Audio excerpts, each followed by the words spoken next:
श्री चक्रवर्ती जी महाराज मूर्छा से मुक्त होने पर श्री राम जी को स्मरण करते हुए करवट बदलते हैं। इसी बीच श्री सुमंत्र जी महाराज श्री राम जी का आगमन सुनाते हैं। श्री राम जी आए हैं यह सुनकर के महाराज धैर्यता के साथ नेत्र खोलते हैं। ऐसी विह्वलता है कि स्वयं उठ के बैठ भी नहीं सकते महाराज। तो श्री सुमंत्र जी इनको संभाल करके बैठाते हैं। श्री राम जी को प्रणाम करते हुए देख करके महाराज उन्हें हृदय से लगा लेते हैं। श्री राम जी को देखते हैं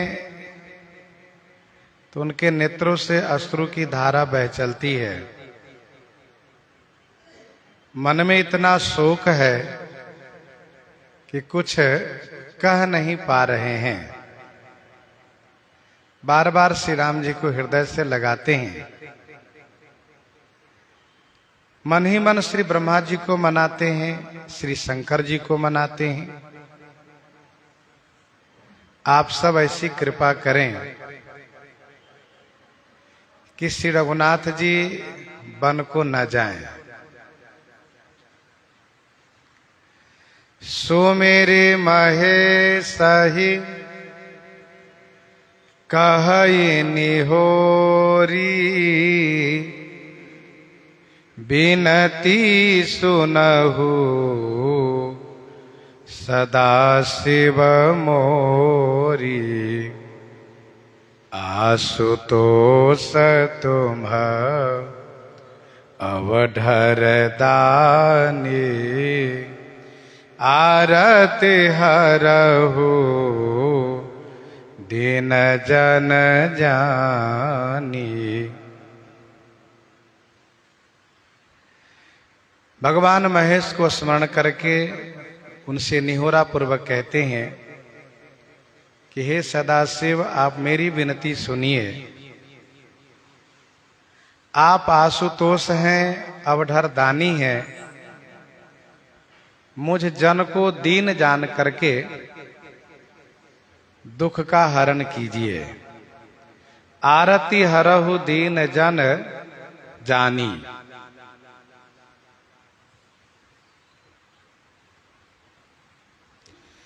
आशुतोष तुम अवधर दानी। भगवान श्री शंकर जी आशुतोष हैं। आशुतोष अर्थात बहुत शीघ्र प्रसन्न हो जाते हैं।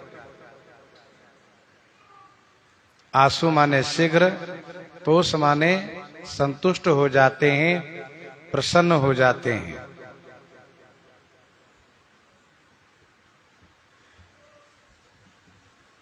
भस्मासुर को भगवान शिव ने ही वरदान दिया है।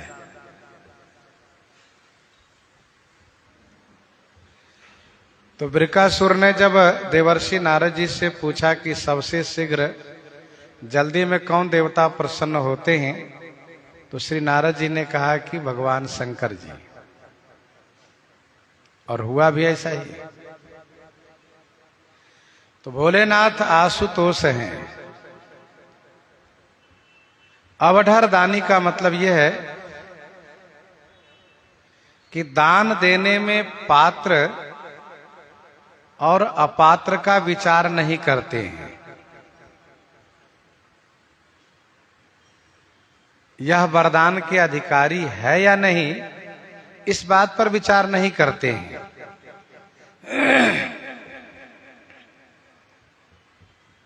भगवान शिव मनमौजी दानी हैं। मन में आया दे दिए, जो मन में आया वही दे दिए।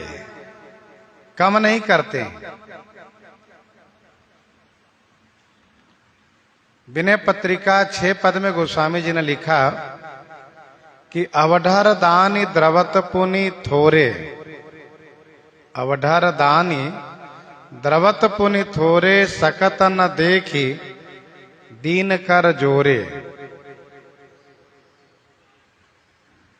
दीन यदि कोई हाथ जोड़कर खड़े हो तो भोलेनाथ उन्हें देख नहीं सकते।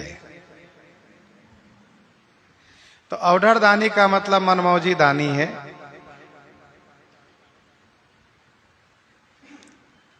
विनय पत्रिका पद संख्या 5 में गोस्वामी जी ने लिखा, एक बार श्री ब्रह्मा जी ने श्री भगवती पार्वती जी से यह शिकायत किया, बावरो रावरो नाह भवानी, हे भवानी रावरो नाह बावरो है। भगवती श्री पार्वती जी ने पूछा कि कैसे आप उनको पागल कहते हैं? तो श्री ब्रह्मा जी कहते हैं कि दानी बड़ो देत दये बिनु वेद बड़ाई भानी, जिनके भाल लिखी लिपि मेरी सुख की नहीं निशानी, तिन रंकन को नाक संवारत हम आयो नकवानी। जिनके भाल में कपाल में मैंने कोई सुख नहीं लिखा, ऐसे कंगाल भिखारी को वह बड़े बड़े पद प्रदान कर देते हैं। कहते तुम अमुक अधिकारी बन जाओ, तुम लोकपाल बन जाओ, दिग्पाल बन जाओ, तुम राजा बन जाओ। अब उनका काम तो इतना ही है कि कह दिए बन जाओ। लेकिन अब वो जो कह दिए तो उनका कहना मानो सुप्रीम कोर्ट का आदेश हो जाता है। अब उसका अनुपालन करना ब्रह्मा जी का दायित्व बन जाता है। सर्वोच्च न्यायालय का जो आदेश होगा उसका अनुपालन करना सरकार की जिम्मेदारी हो जाती है। वैसे भगवान भोलेनाथ जिसको जो आदेश कर दिए तुमको ये चीज मिल जाएगा। अच्छा, उनके पास कुछ है नहीं, अपने दिगंबर रहते हैं, श्मशान में रह लेते हैं, कोई वस्तु पास में नहीं रखते हैं। यहां तक कि खाने के लिए व्यवस्था नहीं है तो जाएंगे कुबेर के घर भिक्षा लेकर आते हैं। भिक्षा वहां से लाते हैं भोलेनाथ।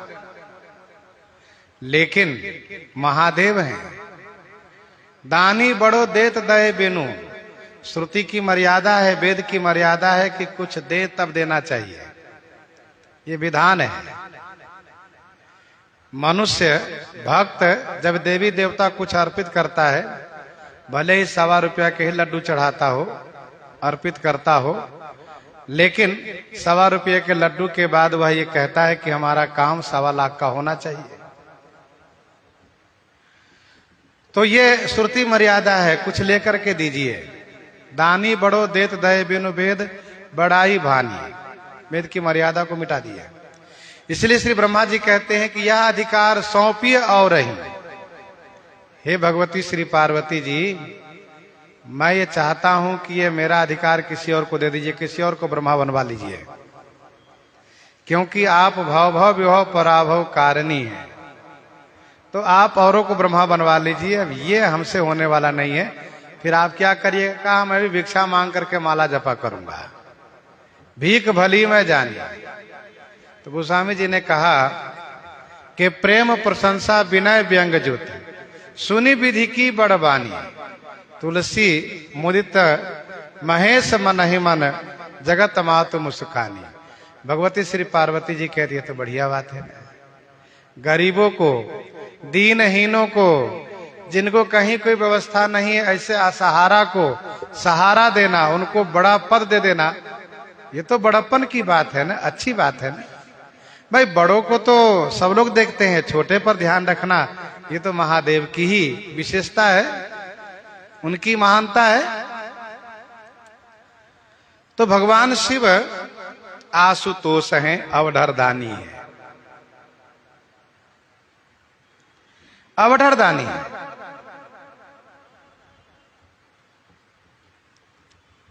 महाभारत में एक कथा वर्णित है,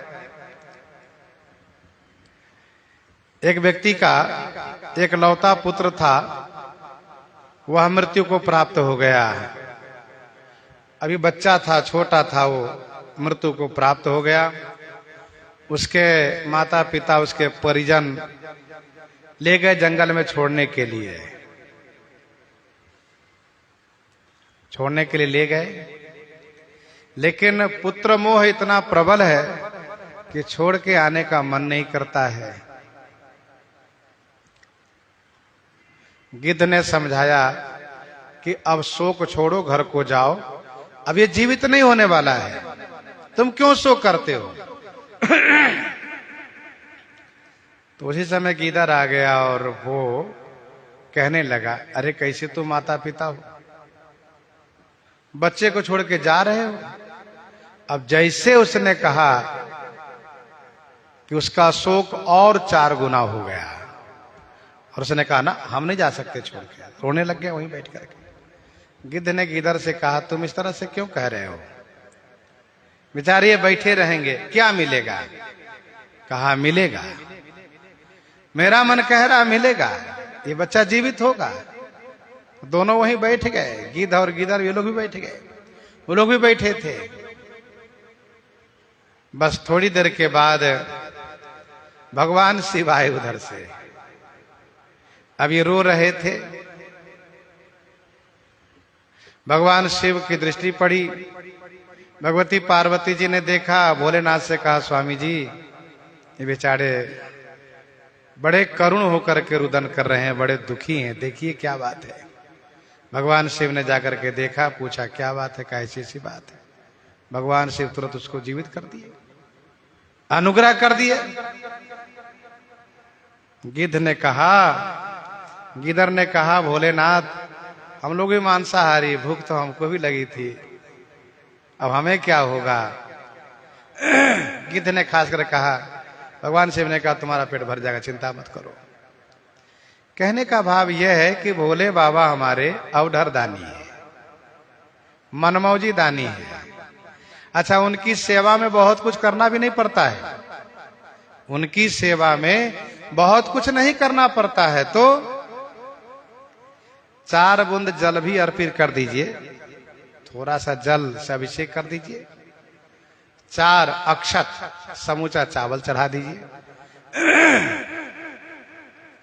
1-2 बिल्व दल चढ़ा दीजिए, मदार के फूल चढ़ा दीजिए, बोले बाबा खुश हो जाते हैं। और इतना ही नहीं, बकरे वाली आवाज निकाल दीजिए, बकरे वाली आवाज निकाल दीजिए, भोले बाबा खुश हो जाते हैं। और तब से इनकी प्रसिद्धि हो गई उस आवाज से खुश होने की। दक्ष का सिर शिवगण तो नष्ट ही कर दिए थे, फिर इसके बाद देवता सब एकत्र हुए और सब भगवान शिव को प्रसन्न किए, भगवान शिव भी प्रसन्न हुए। तो दक्ष के धर में बकरे का सिर जोड़ दिया गया, तो बकरे का सिर जोड़ दिया गया, तो बकरे की आवाज में दक्ष बोलना शुरू किया। तो भगवान शिव ना चाहते हुए खिलखिल खिलखिल खिलखिल करके हंसने लग गए, उनकी हंसी रुकी ही नहीं। तो भगवान शिव जब हंसने लगे तो सब प्रसन्न हो गए, क्यों, कहा शिव जी हंस रहे, अब सब बात बन गई। तो तब से आज भी देखिएगा पंडित जी लोग पूजा कराएंगे तो वे जरूर बाद में बकरे वाली बोली निकालेंगे कि भाई प्रयास करेंगे जैसे भगवान शिव प्रसन्न हो जाए। तो कहने का भाव यह है कि भगवान शिव आशुतोष तुम अवधर दानी, आरती हरहु दीन जन जानी। तुम प्रेरक सबके हृदय, सोमति राम ही देहु। बचन मोर तजी रहि घर, परिहरिशील सनेहु, परिहरिशील सनेहु।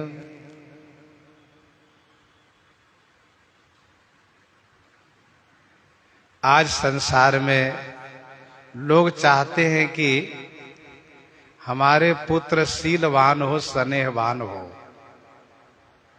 और श्री चक्रवर्ती जी महादेव को मना रहे हैं कि श्री राम जी शील स्नेह के त्यागी बन जाए, शील स्नेह छोड़ दें। श्री राम जी शील स्नेह के निधान हैं। प्रार्थना करने पर भी श्री राम जी शील स्नेह से रहित नहीं हो सकते। संस्कारहीन बालक माता पिता के चाहने पर भी वह शील स्नेह से युक्त नहीं हो पाता है। बहुत प्रयास किया आत्मदेव ने कि मेरा बेटा भी स्नेहवान हो जाए, शीलवान हो जाए, नहीं हो सका। फिर गोकर्ण के समझाने पर उनको वैराग्य हुआ और घर छोड़ करके वे चलते भय। तुम्हारा काम तुम जानो।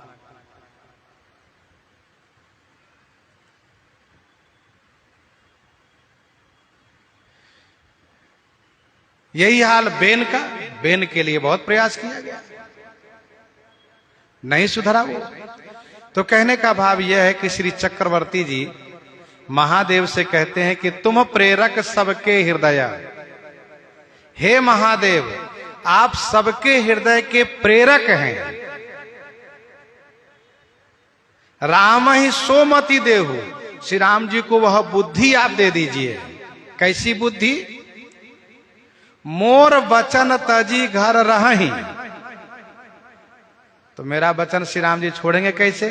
कहा परिहरि शील स्नेह, शील स्नेह को त्याग दें, मेरे वचन को छोड़ दें, अर्थात मेरा विरोध करें और घर में रह जाएं। मेरा विरोध करके घर में रह जाए। तुम प्रेरक सबके हृदय, सोमति राम ही देव। श्री चक्रवर्ती जी महाराज ब्रह्मा जी से प्रार्थना किए हैं, विधि मनाव राव मनमाही, जही रघुनाथ न कानन जाहि। लेकिन महाराज के मन में यह बात आई कि ब्रह्मा जी से बात बनने वाली नहीं है।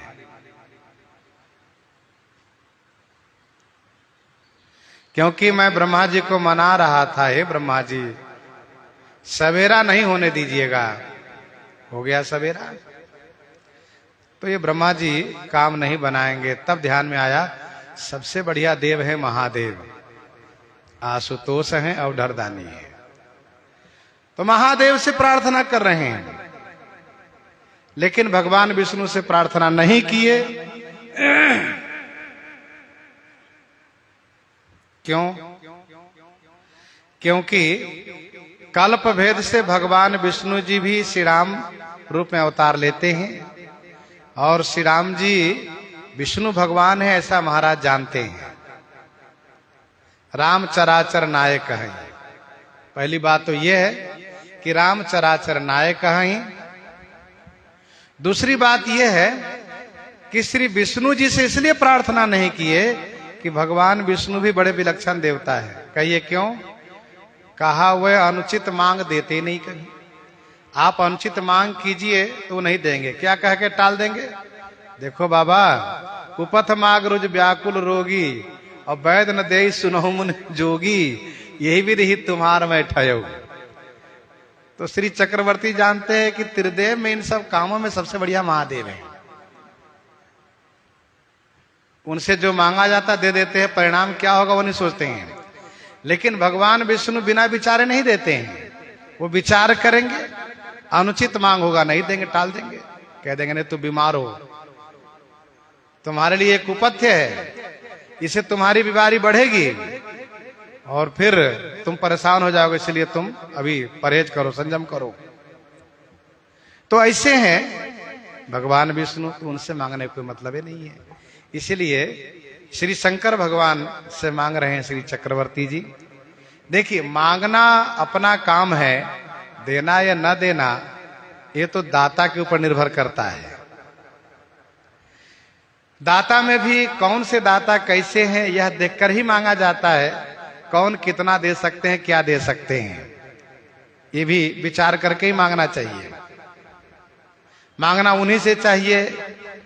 पहली बात तो मांगना ही नहीं चाहिए, लेकिन अब परिस्थिति ऐसी आ जाए मांगना ही पड़े, तो ऐसे से मांगना चाहिए जहां की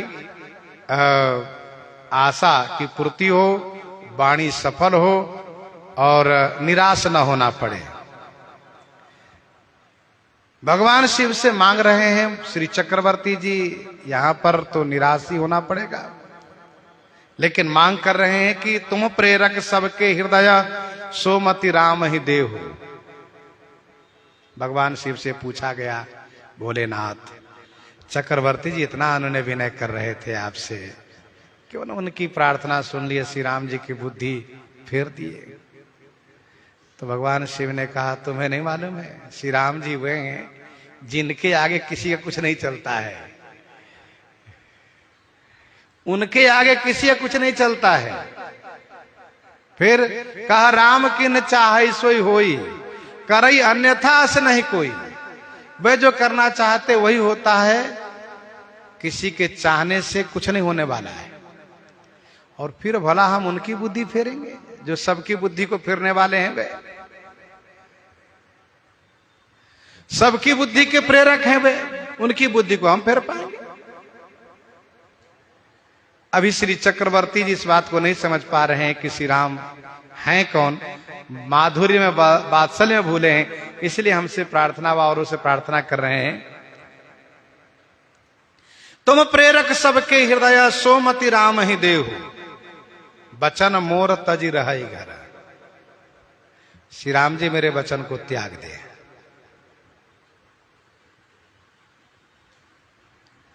चक्रवर्ती जी चाहते हैं कि मेरा बेटा मेरे वचन को त्याग दे। मन में बड़ी खुशी होगी जब श्री राम जी कह देंगे, पिताजी कल आप मुझे राजा बनाने की घोषणा कर दिए हैं, तो कल आप मुझे राजा बनाने की घोषणा कर देने का मतलब कल राजा बना दिए। अब राज्य पर आपका अधिकार कहां रहा जो आप श्री भरत को राज देंगे, उनको राजा बनाएंगे। तो महाराज तो बड़े खुश हो जाएंगे, बहुत अच्छा राम, हाँ ठीक है। लेकिन श्री राम जी ऐसा कह ही नहीं सकते। श्री राम जी पितृ भक्त हैं, पिताजी के भक्त हैं। श्री राम जी तो पिताजी के सुख के लिए, उनके सत्य की रक्षा के लिए, उनके धर्म की रक्षा के लिए सब कुछ करने को तैयार हो जाते श्री राम जी।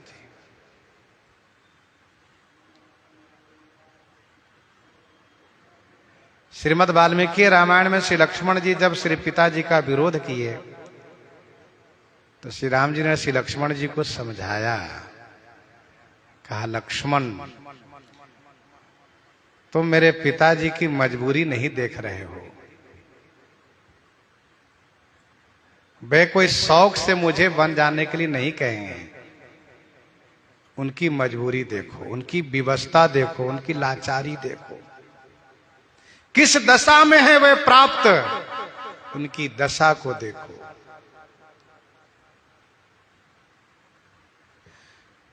श्री राम जी यहां तक कह दिए कि लक्ष्मण तुम्हें राजा बनना हो, भरत से कह दूंगा तुम राजा बन जाओ, भरत तुम्हें राजा बना देगा।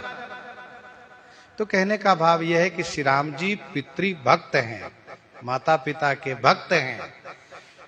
महाराज कहते हैं कि बचन मोर तज रहाई घरा, परिहरिशील स्नेह। श्री राम जी शील स्नेह को त्याग करें। श्री कैकेयी जी से भी कहें कि मेरे पिताजी का अब अधिकार ही नहीं रहा भरत को राजा बनाने का। राजा मैं बन चुका हूं कल ही से, मेरे लिए सभा में घोषणा की गई है। घोषणा करने का मतलब मैं राजा बन गया, ये कोई जरूरी नहीं कि तिलक लगाएंगे तभी राजा बनेंगे। दूसरी बात यह है कि वचन की बात रही तो वचन एक का पालन होता है। जब कल वाला वचन का पालन होगा कि आज वाला वचन का पालन होगा। और ये श्री राम जी तभी कह पाएंगे जब सील सने का परित्याग करेंगे। ना तो माता कैकेयी के प्रति सील स्नेह का परित्याग करेंगे, न पिताजी के प्रति सील स्नेह का परित्याग करेंगे, क्योंकि को रघुबीर सरिस संसारा सील स्नेह निबाह निहारा सील स्नेह निबाह निहारा। एक प्रश्न है यहां पर कि श्री चक्रवर्ती जी श्री ब्रह्मा जी से कहते हैं, श्री शंकर जी से कहते हैं, श्री राम जी से एक बार क्यों नहीं कह देते हैं कि राम तुमको वन नहीं जाना है? श्री राम जी से कह देते, बात समाप्त हो जाती है। राम तुम्हें वन नहीं जाना है, बात खत्म हो जाती है। इसका उत्तर यह है, समाधान यह है कि महाराज श्री राम जी की शपथ ले चुके हैं और शपथ का बड़ा महात्म है। जिनकी शपथ ली जाती है, जिनकी शपथ ली जाती है, वह कार्य नहीं यदि किया गया, जिनकी शपथ ली जाती है जिस कार्य के लिए, वह कार्य यदि नहीं किया गया तो उनका नुकसान होता है जिनकी शपथ ली गई होती है। उनका तेज, उनका बल, उनका धर्म सब नष्ट हो जाता है।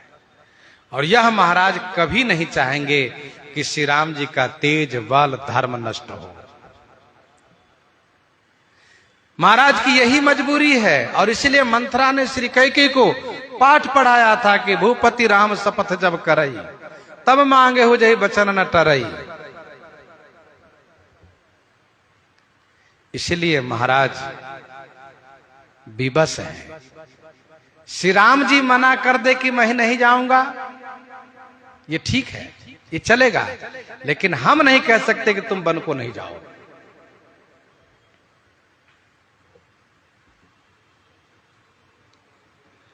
बचन मोर तज रहि घर परिहरि सील स्नेह अजस हो जग सुजस न साऊ नरक परऊं बरु सुरपुर जाऊं अजस हो जग सुजस न साऊ। मन में सोच रहे हैं कि यदि मेरा राम मेरे वचन को त्याग करके सील सने को छोड़ करके घर में रह जाए, इससे क्या होगा? मेरा अजस होगा। महाराज मन ही मन कहते, होने दो अजस, अजस हो जग सुजस न साऊ, जगत में संसार में मेरा सुजस नष्ट हो जाने दो, मेरी निंदा होने दो, मेरे सुजस को नष्ट हो जाने दो। अजस होगा, निंदा होगी तो नरक जाना पड़ेगा, का वो भी मुझे स्वीकार है। नरक परऊं बरु माने भले ही सुरपुर जाऊं, सुरपुर मेरा चला जाए, मेरा स्वर्ग नष्ट हो जाए।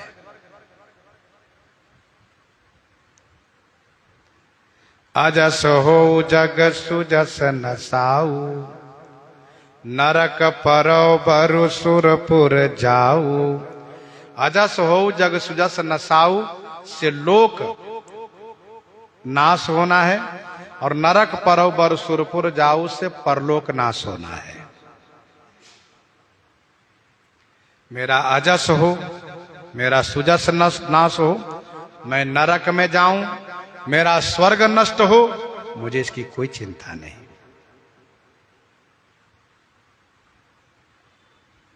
धर्मशास्त्र में लिखा है, यावत कीर्तिर मनुष्यस्य, यावत कीर्तिर मनुष्यस्य पुण्य लोकेषु गीयते तावद वर्ष सहस्राणि स्वर्ग लोके महीयते। अर्थात इस लोक में मनुष्य की जब तक कीर्ति बनी रहती है, यावत कीर्तिर मनुष्य से पुण्य लोकेषु गीयते, जब तक उनका नाम लिया जाता है कि अमुक धर्मात्मा थे, अमुक पुण्यात्मा थे, अमुक बड़े ही सुकृतिवान थे, तो तावद वर्ष सहस्राणि स्वर्ग लोक महीयते, तब तक हजारों लाखों वर्षों तक स्वर्ग में वह विराजित रहते हैं। इसीलिए लोग अपनी कीर्ति स्थापित करने के लिए अच्छा कार्य करते हैं। अच्छा कार्य का मतलब यह है कि जो सामाजिक कार्य हो, जिस कार्य से समाज की सेवा हो, जैसे समाज के लिए उपयुक्त विद्यालय है, औषधालय है, जलाशय है, धर्मशाला है, ये सब विशेष रूप से समाज के लिए उपयुक्त है। तथा मंदिर है, ये जो देवी देवताओं का स्थान मंदिर है, ये भी उसी में माना जाता है, क्योंकि उससे समाज का हित होता है, उपकार होता है, भलाई होती है। तो जब तक इस लोक में उसका नाम होता है, तब तक वह स्वर्ग में निवास करता है। जब इस लोक में नाम समाप्त हो जाता है, कोई नहीं जानता, तब उसके वहां से स्वर्ग से उनको विदा कर दिया जाता है। आप जाइए, अब आपके यहाँ पर रहने की आवश्यकता नहीं। क्यों? कहा कोई आपको जानता ही नहीं लोक में।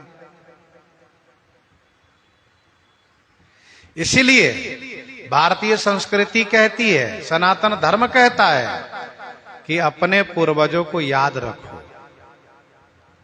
हम किस गोत्र से हैं, किस परंपरा से हैं, हमारे वंश में कौन कौन हो गए हैं, उन सबको याद रखो, उनको स्मरण में रखो, तो उनको भी खुशी होती है कि देखो हमारे वंशज हैं, हमारे वंश में अमुक अमुक याद रख रहा है, स्वर्ग में उनको सुख मिलता है। भुला देने से वे बेचारे दुखी होते कि देखो भुला दिया, याद ही नहीं रखा। सो नहीं होना चाहिए।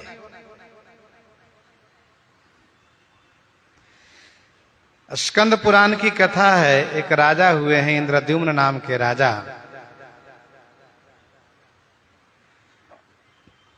सैकड़ों कल्प तक ब्रह्मलोक में निवास किए, सैकड़ों कल्प तक ब्रह्मलोक में निवास किए। एक दिन देवताओं ने कहा, सुनिए अब आप यहां से जाइए। कहा क्यों? कहा अब आपको जानने वाला संसार में कोई रहा ही नहीं, और ब्रह्मलोक का यह विधान है, स्वर्ग की व्यवस्था है कि जब कोई जानने वाला हो तभी तक स्वर्ग में निवास होता है, इसलिए आप जाइए। ऐसा कहा। हाँ, बेचारे को बड़ा दुख हुआ। अब जान लो, जो पूरी व्यवस्था, पूरी तैयारी के साथ सारी व्यवस्था करके रह रहा हो, और इसके बाद उनको ये बताया जाए कि सुनो अब तुम यहाँ चले जाओ। क्यों? ये तुम्हारा मकान, दुकान, घर, निवास सब फर्जी, तुम्हारा कुछ है नहीं यहाँ पर, अब तुम जाओ, पहले ये प्रमाणित कराओ कि तुम्हारा है। बेचारे चक्कर में पड़ जाएगा, बहुत परेशान हो जाएगा। तो वैसे ही अब इनको बड़ी परेशानी हुई। अब आए हम मृतलोक में आए।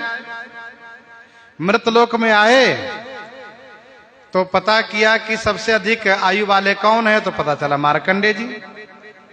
मार्कंडे जी से पूछा कि आप अमुक राजा को जानते हैं? कहा नहीं, मैंने नाम नहीं सुना है। ऐसा कहा? तो उन्होंने फिर मार्कंडे जी से पूछा कि आपसे अधिक आयु वाले कौन हैं? उन्होंने कहा मुझसे अधिक आयु वाला एक बक है, चिरंजीवी बक है, उसके पास गए, उनसे पूछा, उन्होंने भी मना कर दिया कि मुझे भी नहीं मालूम। तब उनसे पूछा कि आपसे अधिक आयु वाले कौन हैं? कहा एक उल्लू है। ध्यान दीजिएगा, ये भारत देश है, यहां पर पशु पक्षी भी चिरंजीवी है, मनुष्य की बात तो जाने दीजिए, ये लोग भी धर्मात्मा होते हैं। अब देखिए, बक चिरंजीवी है, उल्लू चिरंजीवी है, उल्लू से चर्चा हुई। उन्होंने कहा कि मैं भी उस राजा को नहीं जानता हूं, इतने कल्प मुझे बीत गए, मुझे नहीं मालूम। अच्छा, तो आपसे अधिक आयु वाले? कहा वो गिद्ध है एक, गिद्ध के पास गए, उनसे चर्चा हुई, उन्होंने कहा कि मुझे भी नहीं पता। फिर उनसे पूछा कि आपसे अधिक आयु वाले कौन है? कहा कच्छप। कछुए के पास गए, कछुए के पास गए, इन्होंने पूछा ये बताइए कि आपकी पीठ जली हुई क्यों है? तब कच्छप ने कहा, अरे भाई, बहुत पुरानी बात याद दिला दिए तुम। इस धरातल पर एक राजा हुआ है जिसका नाम था इंद्रदुम्न। इतना यज्ञ किया, इतना यज्ञ किया कि उसके यज्ञ के अग्नि की ताप से मेरी पीठ जल गई। लेकिन वह पुण्य कर्म था, यज्ञ था, इसीलिए मुझे घाव नहीं हुआ, मैं सुरक्षित हूं, चिरंजीवी हूं। तो इन्होंने पूछा, इसका मतलब उस राजा को आप जानते हैं? कहा बहुत बड़े धर्मात्मा राजा। तुरंत आकाश मार्ग से विमान उतरा और विमान वाहक ने कहा, आइए आइए, पधारिए विमान पर। कहा क्यों? कहा आपको जानने वाले हैं, इसलिए आप चलिए फिर से ब्रह्मलोक। तो इन्होंने कहा कि मैं आपके विमान को और आपको दोनों को प्रणाम करता हूं, मुझे नहीं जाना है। बताओ, जहां सारी सुविधा, सारी व्यवस्था हो और एक समय ऐसा आवे कि जाओ, तुम्हें कोई जानने वाला है ये नहीं है, मुझे नहीं जाना वहां। फिर इसके बाद उल्लू से बात हुई, श्रीराम कच्छप से बात हुई और कच्छप से पूछा कि आपसे अधिक आयु वाले कौन हैं?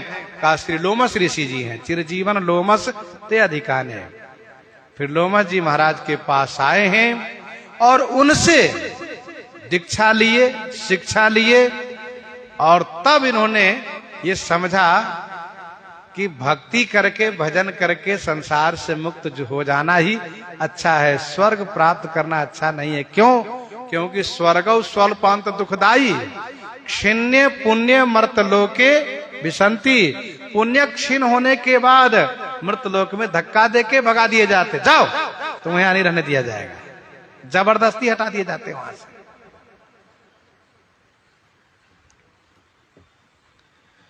तो सूजस तो होना चाहिए, सूजस से ही स्वर्ग में निवास होता है। श्री चक्रवर्ती जी महाराज, सरग नरक अपवर्ग समाना, जहां तहां देख धरे धनु बाना, उनमें से है। आजस हो जग सुजस न साऊ,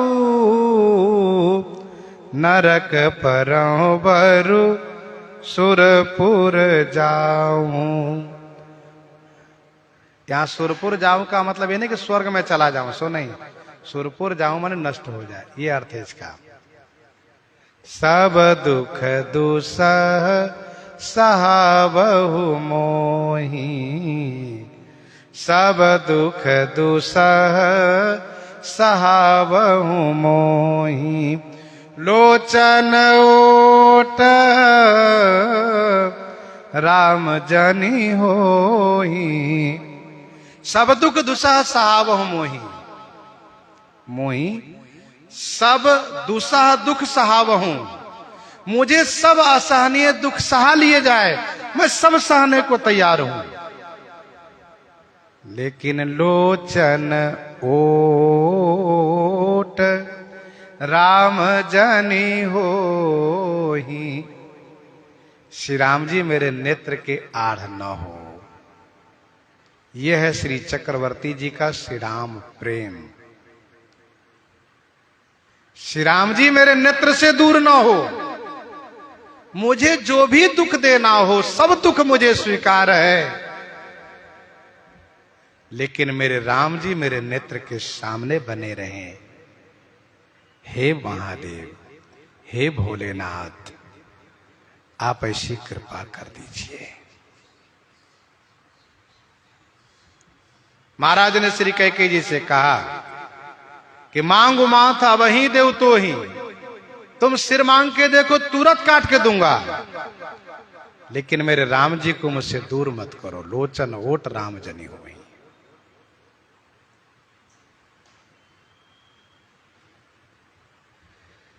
वास्तव में संसार के जितने दुख हैं, जितने दुख हैं, बड़े से बड़े दुख हैं, भगवत प्रेमियों के लिए भगवत वियोग के बराबर कोई दुख नहीं है। प्रभु वियोग लवलेश समाना, प्रभु वियोग लवलेश समाना, सब मिले हो ही ना कृपा निधाना। भगवती श्री सीता जी कहती हैं, आपके वियोग जन्य दुख जो लवलेश है किंचित, उसके बराबर नहीं कर सकता कोई दुख। इस बात को प्रेमी ही अनुभव कर सकता है। एक बात बताऊं,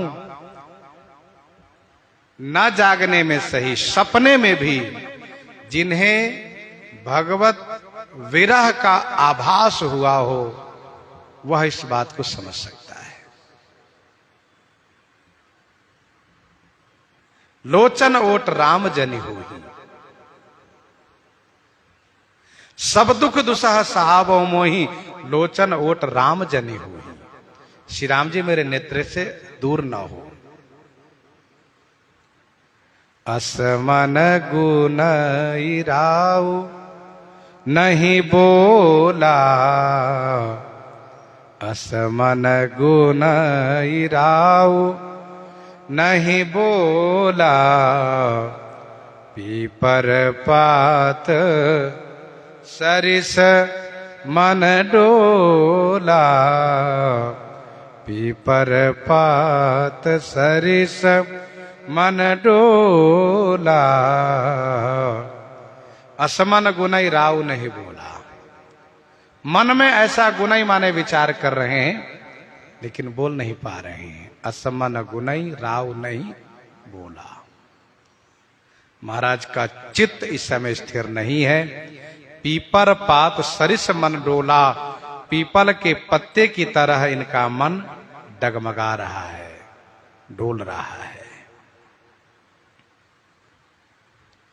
असमन गुनई कसमन गुनई, तो विधि मनाव राव मन माही, सुमिर महेश सही कहे निहोरी। और अजस हो जोग सुजस नसाओ, सब दुख दुसह सहावो मोही, असमन गुनई। मन में ऐसा विचार कर रहे हैं, महाराज बोल नहीं पा रहे हैं। श्री राम जी से क्या बोलूं मैं, नहीं बोल पा रहे हैं।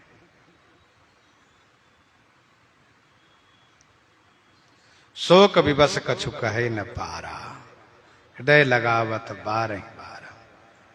अच्छा महाराज क्यों नहीं बोल रहे हैं? कहा श्री कैकेयी का डर है।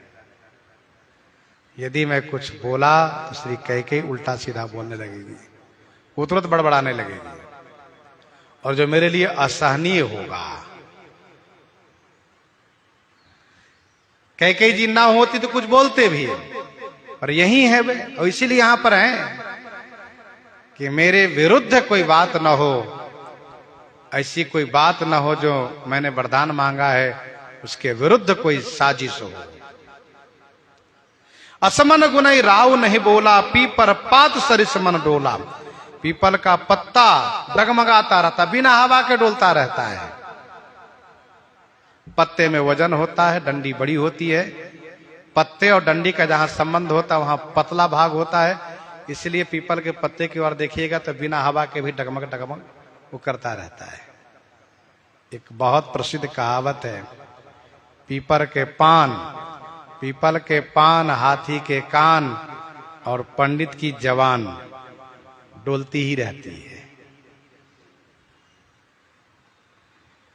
पीपर की पान, हाथी के कान और पंडित जी की जबान डोलती रहती है। गीतावली बालकांड 67 पद में गोस्वामी जी ने लिखा, तुलसी तेउ स्नेह के सुभाव बाव मानो, चल दल कोसोपात करई चित चर को, चल दल कोसोपात करई चित चर को। तो चल दल पीपल का ही नाम है। महाराज का चित्त कहीं स्थिर नहीं हो पा रहा है, डगमगा रहा, हिल रहा है, क्या करूं।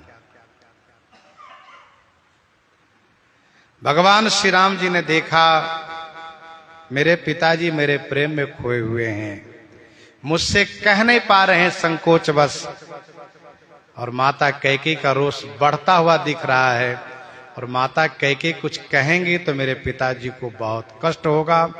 इसीलिए श्री राम जी ने सोचा मैं स्वयं ही बोलूं। तो श्री राम जी स्वयं बोल रहे हैं, देश काल अवसर को ध्यान में रखते हुए श्री राम जी पिताजी से वार्ता कर रहे हैं। आज प्रसंग को यही हम आप हृदयंगम करते हैं। आज की तिथि वह है जो रथ यात्रा की तिथि मानी जाती है, और ये महा महोत्सव विशेष रूप से जगन्नाथ भगवान का है। जगन्नाथपुरी में रथ यात्रा का महा महोत्सव होता है। भक्त लोग, वैष्णव जन जो जहां रहते हैं वहीं वह उत्सव मनाते हैं। जैसे श्री रामनवमी उत्सव अयोध्या जी के हैं, सभी जगह मनाते हैं। जन्माष्टमी महोत्सव वृंदावन के हैं, सब जगह मनाते हैं। रथ यात्रा महोत्सव जगन्नाथपुरी के हैं, सब जगह मनाते हैं। बड़े बड़े शहरों में, बड़े बड़े शहरों में नहीं बल्कि सभी तीर्थों में सब जगह भक्त लोग हैं, और अपनी अपनी शक्ति और श्रद्धा के अनुसार बड़े धूमधाम से रथ यात्रा उत्सव मनाते हैं। कलयुग के प्रत्यक्ष देवता श्री जगन्नाथ भगवान, जगन्नाथ भगवान की बड़ी प्रसिद्धि है। जगन्नाथ भगवान के भात जगत पसारे हाथ, और जगह की भात में भले छुआछूत हो, और जगह की भात में भले ही छुआछूत हो, लेकिन जगन्नाथपुरी के भात में कोई छुआछूत नहीं। जगन्नाथपुरी की भात जगत पसारे हाथ। और वहां के सिद्ध किया हुआ महाप्रसाद को सुखा करके और उसको पुरिया बना के रखते हैं, प्रसादी रूप में सब पाते हैं। कहीं कोई ऐसी बात हो तुरंत उनका आप प्रयोग कीजिए, और बड़े से बड़े रसोई बनाइए, उसमें 2-4 दाना छोड़ दीजिए, फिर देखिए तो उसका प्रभाव बना रहता। जगन्नाथपुरी की ये प्रसिद्धि है। जगन्नाथ भगवान जगन्नाथपुरी में समुद्र किनारे विराजते हैं। जगन्नाथपुरी में समुद्र किनारे विराजते हैं, और बहुत विचित्र विचित्र सुंदर सुंदर कथाएं वहां पर। वैसे सभी तीर्थों में नित्य नए मंगल उत्सव होते रहते हैं, सभी तीर्थों की बात है, और खास करके एक विशेष महोत्सव होता है।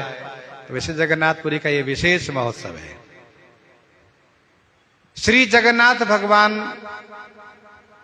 का दर्शन हम करते हैं, ये समझ में नहीं आता है कि हम उनके कान कहाँ देखें, और नासिका कहाँ देखें, और कपोल कहाँ देखें, और फिर पूरा हाथ, पूरा पांव। अच्छा, वहां भगवान की सेवा की बड़ी विचित्र व्यवस्था है। ऐसा नहीं कि पर्दा लगा के पुजारी सेवा करे, किसी को देखने ना दे, सो नहीं है। कोई देखे ही नहीं, पर्दे वाले भगवान नहीं है। वह पर्दा खुला रहता, पुजारी जी सेवा कर रहे, दर्शन करो। दर्शन खुला है, दर्शन करते रहो। कपड़े पहना रहे हैं, श्रृंगार कर रहे हैं, खूब चकाचक दर्शन होता है। लेकिन हाँ, ऐसा भी नहीं कि बिल्कुल पास में भी नहीं जा सकते आप, आनंद ही आनंद है। तो श्री जगन्नाथ भगवान की कथा बड़ी सरस है। रथ यात्रा से संबंधित कथा यह है कि जब भगवान द्वारिकाधीश द्वारिकापुरी में विराज रहे थे, और तब उनके पास 16,108 रानियां थी। कितनी? 16,108। भगवान है वे, लोग 2 ही नहीं संभाल सकते, और वहां भगवान है, 16,108 रानी है। इसके बाद भी भगवान द्वारिकाधीश किसी न किसी बहाने से ब्रज गोपियों की चर्चा करके विवल हो जाते, अमुक गोपी अमुक गोपी। तो स्वाभाविक है अपनी पत्नी के पास किसी उनकी याद करे जो प्रेमी रही हो, तो पत्नी को भारी ईर्ष्या होती है। तो अब 16,108 रानी हैं, उनमें से किसी किसी को तो बड़ी ईर्ष्या होती। बताओ, हम सब इतनी संख्या में फिर भी हमारे श्याम सुंदर उनकी याद करते, ग्वालियों की याद करते हैं। हम लोग की बड़ाई कभी नहीं करते, उनकी बड़ाई करते रहते हैं।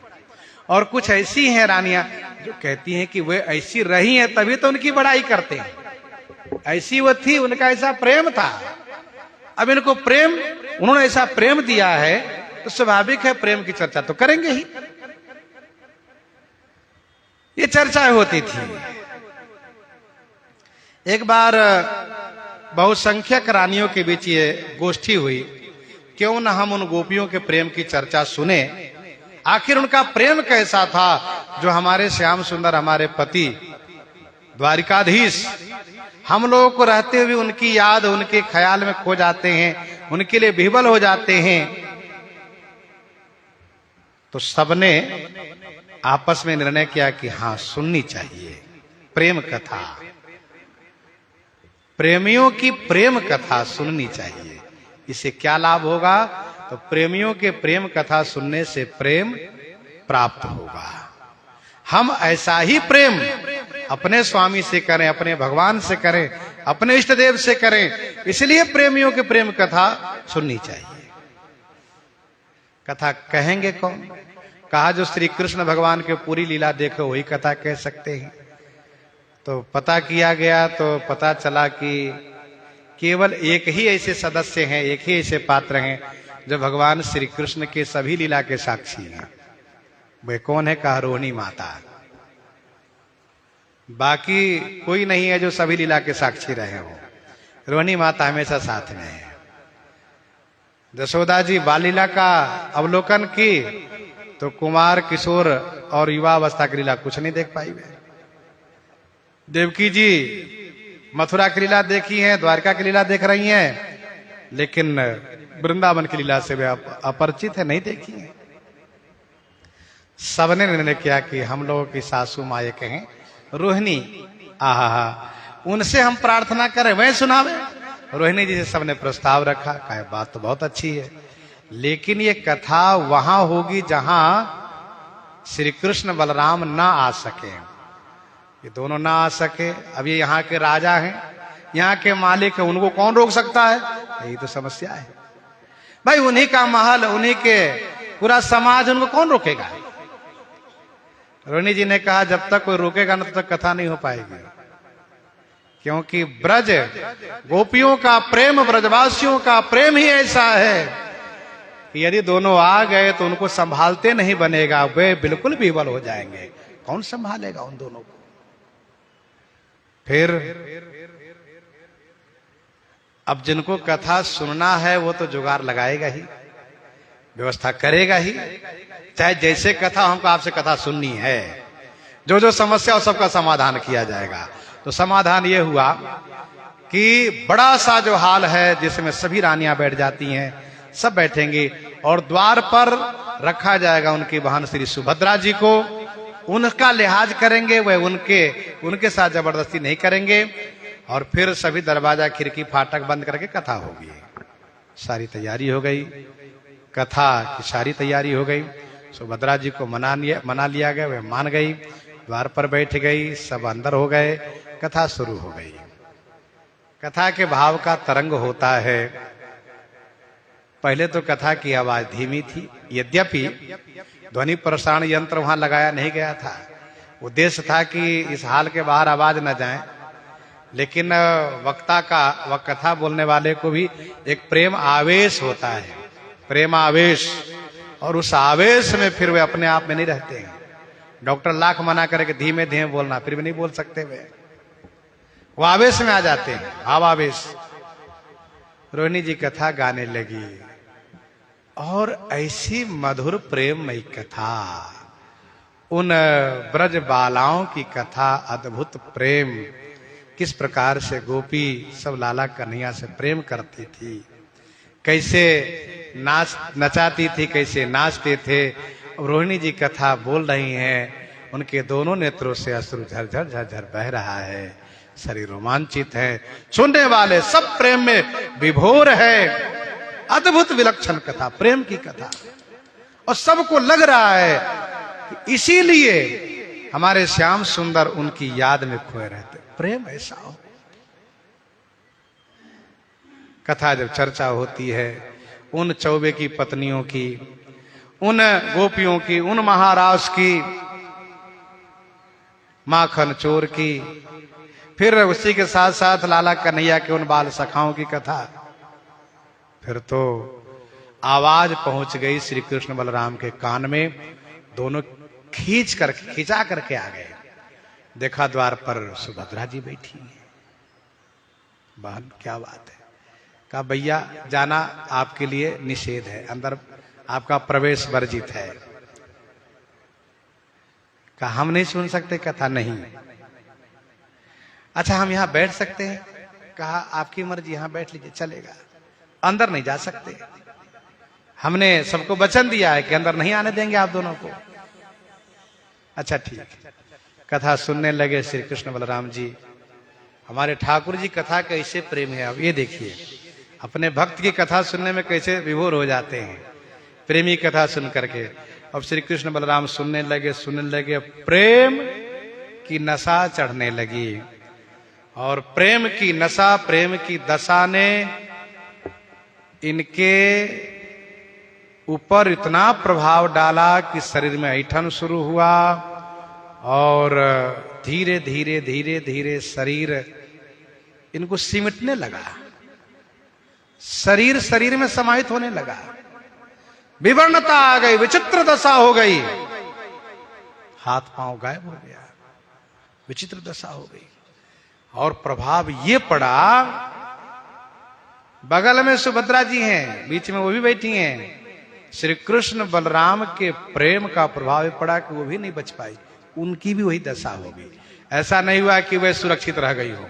यह है प्रेम का प्रभाव, ये प्रेम का प्रवाह है जो डुबा ले जाता है, बचने नहीं देता है।